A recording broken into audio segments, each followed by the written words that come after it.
मधुराव season 2 भाग 2 मध्ये आपल्या सर्वांचं मनपूर्वक स्वागत करते.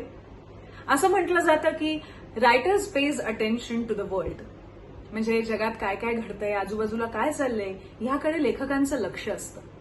म्हणूनच निरीक्षणातून, कल्पनाशक्तीतून किंवा अनुभवातून वेगवेगळ्या कथांचा जन्म होतो.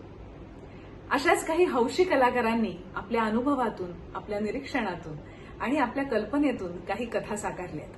या कथांचं सादरीकरण आपण या आपल्या भागांमध्ये करणार आहोत आणि हे सादरीकरण करणार आहेत काही नावाजलेले आणि अनुभवी कलाकार. अर्थात या सगळ्या कथा हौशी कलाकारांनी लिहिल्यात, त्यामुळे काही चुकलं असू शकतं, काही गोष्टी राहून गेलेल्या असू शकतात, काही तांत्रिक त्रुटीही असू शकतात. परंतु मला असं वाटतं की त्याही पलीकडे जाऊन आपण त्यांच्या प्रयत्नाला दाद द्यायला हवी, त्यांचं कौतुक करायला हवं. तर सुरुवात करूया आपल्या पहिल्या कथेला, पण तत्पूर्वी भेटूया आपल्या आजच्या कथा लेखकाला. नमस्कार. आजच्या आपल्या कथेच्या लेखिका आहेत सई मराठे आणि आपण आता त्यांच्याशी संवाद साधूया.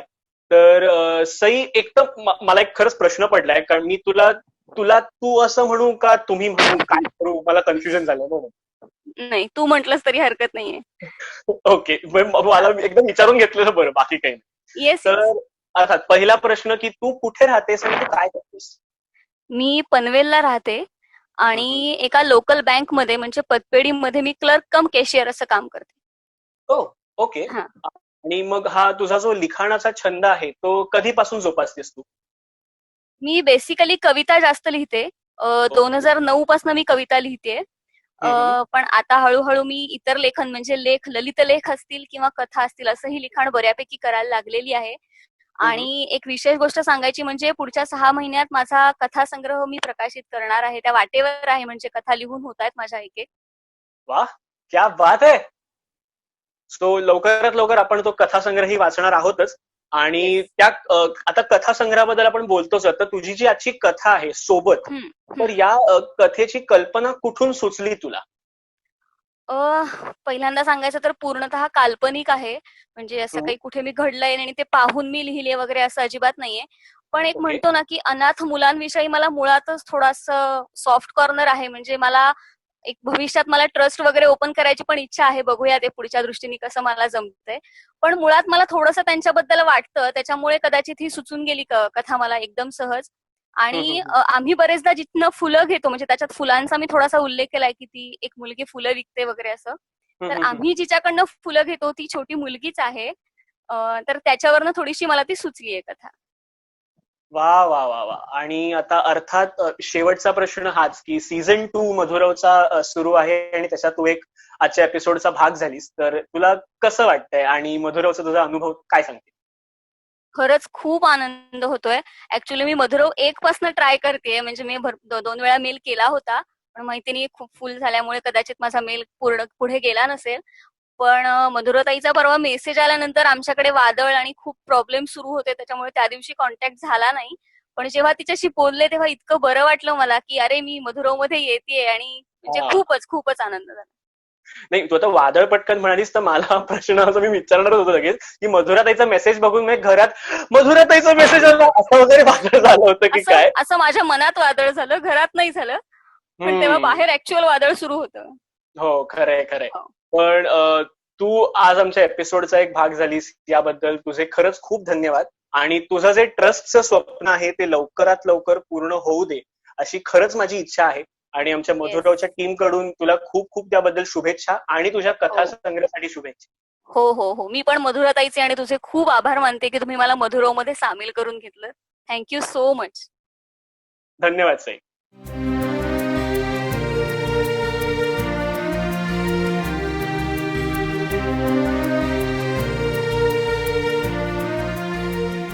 अलीकडे सुमतीबाईंनाही तिच्या सोबतीची सवय झाली होती.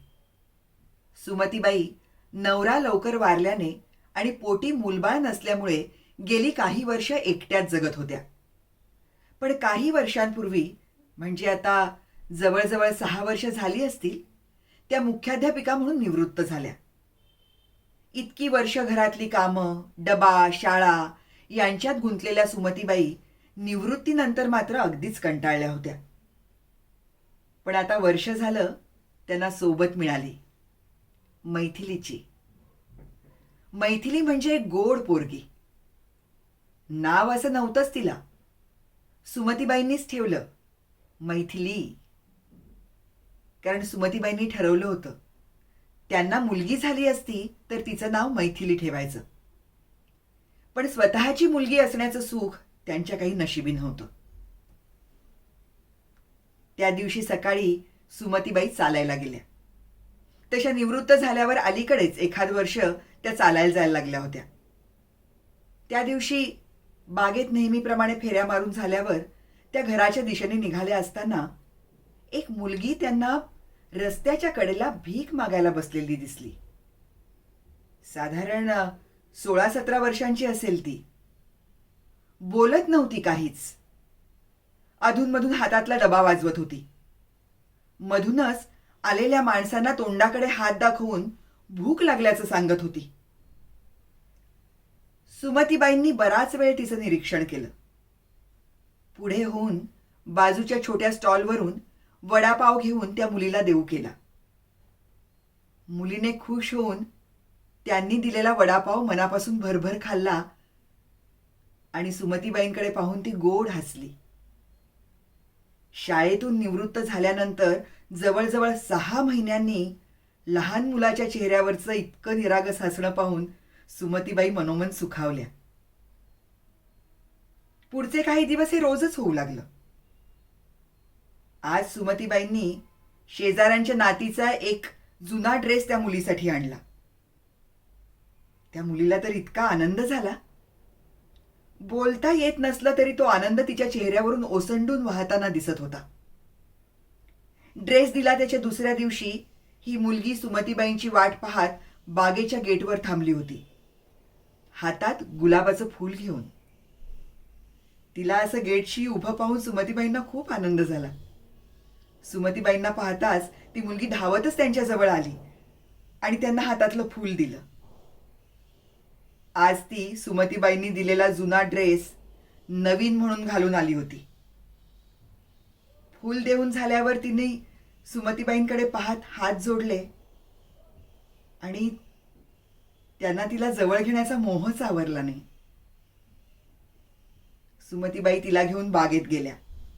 दोघी एका बाकड्यावर बसल्या. त्यांनी तिला विचारलं, आई बाबा कुठे असतात ग तुझे? त्या मुलीने माहित नाही अशी मान हलवली. राहतेस कुठे असं विचारल्यावर लांब कुठेतरी हात केला. एकटीच असं विचारल्यावर मात्र तिला रडू कोसळलं. तिला रडू कोसळलं तसं पुन्हा सुमतीबाईंनी त्या मुलीला जवळ घेतलं. विचारलं, नाव काय ग तुझं? तिचं उत्तर पुन्हा तेच, नाही म्हणून तिने मान डोलावली. सुमतीबाई म्हणाल्या, मी तुला आजपासून मैथिली म्हणू? तिने लगेच होकारार्थी मान हलवली.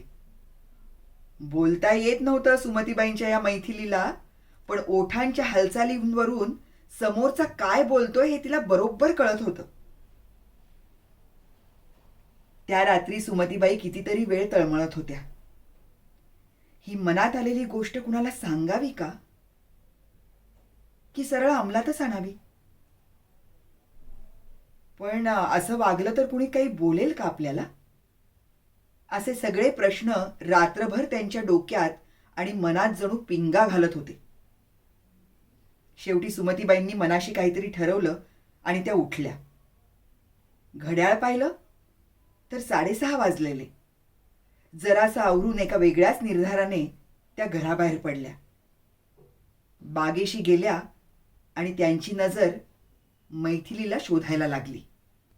आज मैथिली तिच्या नेहमीच्या ठिकाणी न बसता जरा पुढे बसली होती आणि आज भीक मागायला न बसता चक्क फुलं घेऊन ती विकायला बसली होती.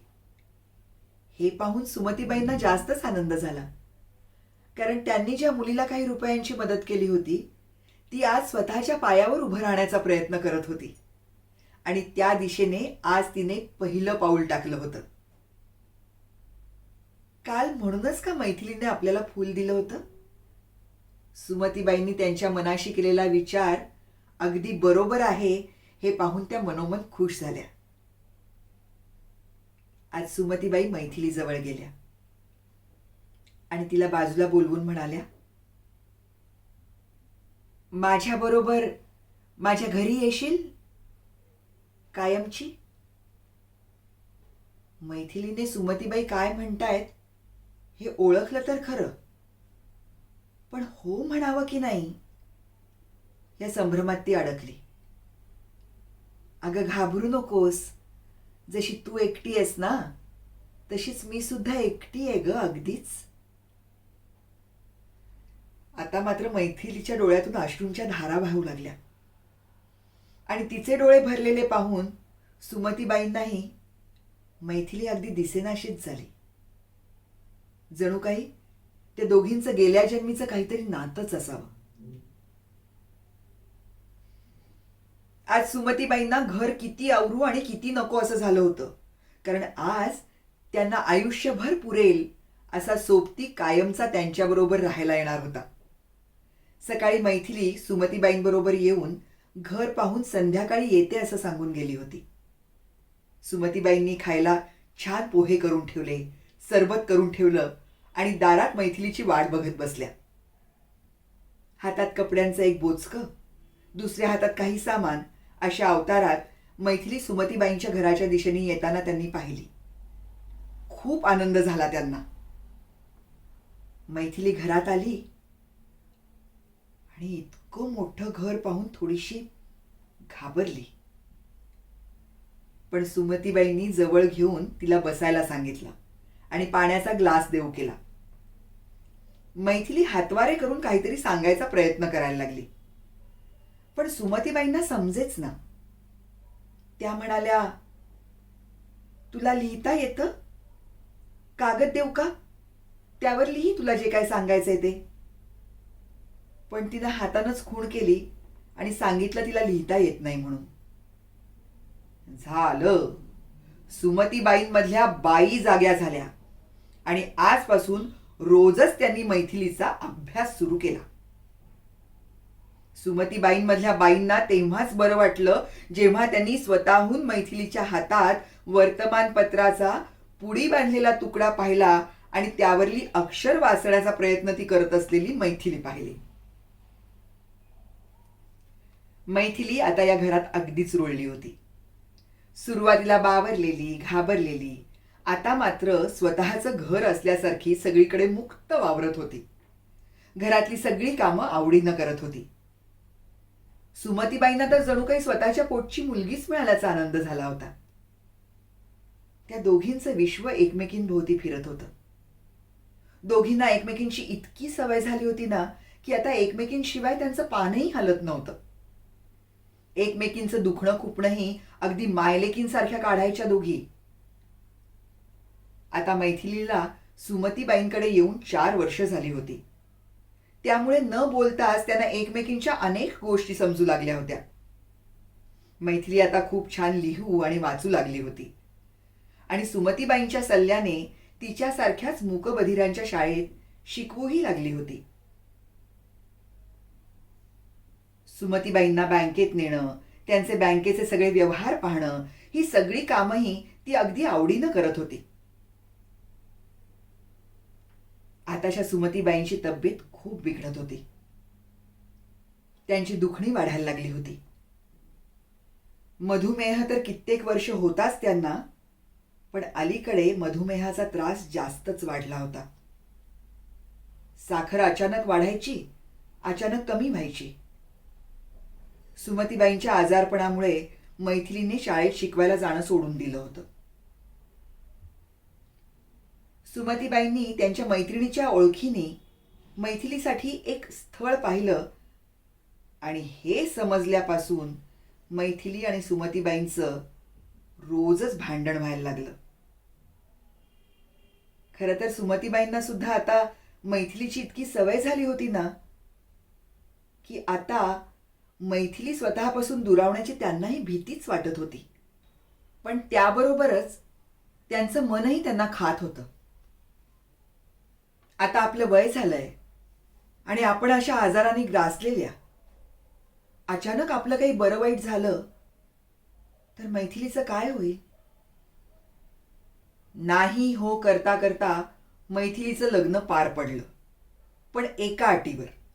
मुलगा घर जावई होणारा हवा. तसा मुलगा मिळालाही, तोही मैथिलीच्या ओळखीचाच, मूकबधिरांच्या शाळेत शिकवणारा. अनाथ असल्यामुळे तोही घरजावई होण्यासाठी तयार झाला. आता सुमतीबाईंना एक नाही तर 2-2 मुलं मिळाली. मैथिली आणि राजेश दोघेही सुमतीबाईंना मनापासून सांभाळायला लागले. त्यांची खूप काळजी घ्यायला लागले. सुमतीबाईंनाही आता मैथिलीची काळजी उरली नव्हती, कारण मैथिलीच्या हक्काचं माणूस आता तिच्या आयुष्यात आलं होतं. आज मैथिली आणि राजेश आश्रमशाळेच्या कामासाठी बाहेर गेल्याचं पाहून सुमतीबाईंनी त्यांच्या मैत्रिणीच्या वकील मुलीला घरी बोलावलं आणि स्वतःचं मृत्यूपत्र तिच्याकडून बनवून घेतलं.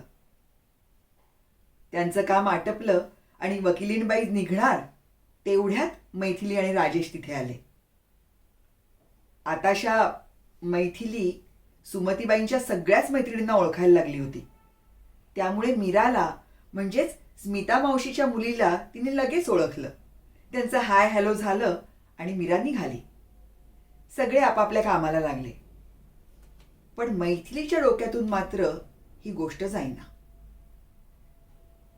मीरा का बरं आली असेल इथे? काय कारण असेल? राजेशने मैथिलीची चलबिचल ओळखली आणि मग दोघांनी मिळून सुमतीबाईंना याबद्दल विचारायचं ठरवलं. सुमतीबाईंनी त्यावेळेस त्यांना काहीच न सांगता परवा संध्याकाळी 6 वाजता याबद्दल तुम्हाला समजेल असं म्हणून वेळ मारून दिली. आज पुन्हा मीरा घरी आली. सुमतीबाईंनी तिचं छान स्वागत केलं. सगळे हॉलमध्ये एकत्र बसले आणि ठरल्याप्रमाणे मीराने सुमतीबाईंचं मृत्यूपत्र वाचून दाखवलं. सगळे शांत बसून ऐकत होते. सुमतीबाईंनी मृत्यू पश्चात स्वतःचं हे घर आणि दागिने म्हणजेच थोडक्यात सगळी इस्टेट मैथिलीच्या नावे केली होती. सगळ्या बँक्समध्ये आधीच त्यांनी मैथिलीला नॉमिनी करून ठेवलं होतं. मीरा गेल्यावर मात्र मैथिली चिडली सुमतीबाईंवर. रागाने तिने समोरच्या टेबलवरचं वहीपेन घेतलं आणि ती भराभर लिहायला लागली. बाई, हीच किंमत केलीत का हो माझ्या प्रेमाची? लहानपणापासून आजपर्यंत तुमच्याबरोबर राहिले, दुखण्यात तुमची सेवा केली, ती काही हे सगळं मिळवण्यासाठी नाही, तर आयुष्यभर तुमची सोबत मिळावी म्हणून. मला तुमची आणि तुम्हाला माझी. लहानपणी पहिल्यांदा मला विचारलत ना घरी राहायला येशील का म्हणून, तेव्हा खरं तर मी घाबरले होते. पण तुम्ही म्हणालात, अगं घाबरू नकोस, तू जशी एकटी आहेस ना तशीच मी. तेवढीच एकमेकींना आपली सोबत. मी फक्त त्या आणि तेवढ्याच हेतूने आले होते तुमच्याकडे. आणि दिलत की हो तुम्ही मला, खूप दिलत.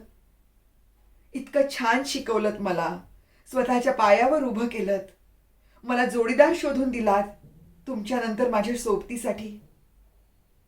अहो, हे सगळं आयुष्यभर पुरेल मला. कोण करतं हो इतकं एका रस्त्यावरच्या मुलीसाठी? तुमच्या घराची, दागिन्यांची, पैशांची काहीच गरज नाहीये आम्हाला. तुम्ही तुमचं मृत्यूपत्र बदला आणि आश्रमशाळेला देऊन टाका तुमची सगळी इस्टेट. आम्ही तुमचंच ज्ञानदानाचं व्रत हातात घेऊन त्याच शाळेत राहू.